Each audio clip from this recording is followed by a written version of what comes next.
প্রথম ম্যাচটা যেভাবে খেলেছে এইটা তো আমাদেরকে অবাক করার মতো, বিকজ এইটা আমাদের গত কিছুদিনের বা কয়েক মাসের ওয়ান ডে ফর্ম দেখলে রীতিমতো খুবই উৎসাহিত হওয়ার মতো।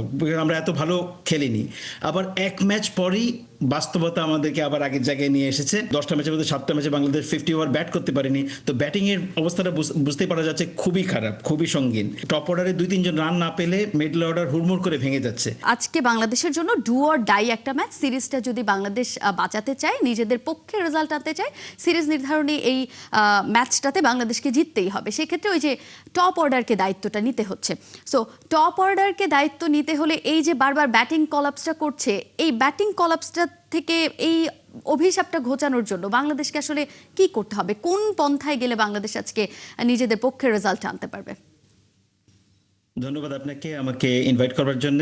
যেটা বলছিলেন টপ অর্ডারের আমাদের যে সমস্যা আছে কিছুদিন ধরে, সেটা নিয়ে আমরা স্বীকার করছি। টপ অর্ডারে গত ম্যাচটা যেটা দেখেছি, প্রথম ম্যাচটা যেভাবে খেলেছে এইটা তো আমাদেরকে অবাক করার মতো, বিকজ এইটা আমাদের গত কিছুদিনের বা কয়েক মাসের ওয়ান ডে ফর্ম দেখলে রীতিমতো খুবই উৎসাহিত হওয়ার মতো।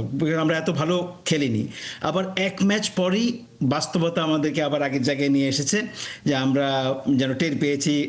আপনার রিপোর্টার বলছিলেন যে গত 10টা ম্যাচের মধ্যে 7-8টা ম্যাচে আমরা 250 চেস করে জিততে পারিনি, বা এর মধ্যে 10টা ম্যাচের মধ্যে 7টা ম্যাচে বাংলাদেশ 50 ওভার ব্যাট করতে পারেনি, তো ব্যাটিংয়ের অবস্থাটা বুঝতেই পারা যাচ্ছে খুবই খারাপ, খুবই সঙ্গীন।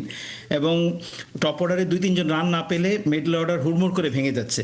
তো এইটা কাভার করা না গেলে আসলে এইরকম কম্পিটিটিভ ম্যাচে ভালো করা কঠিনই হবে।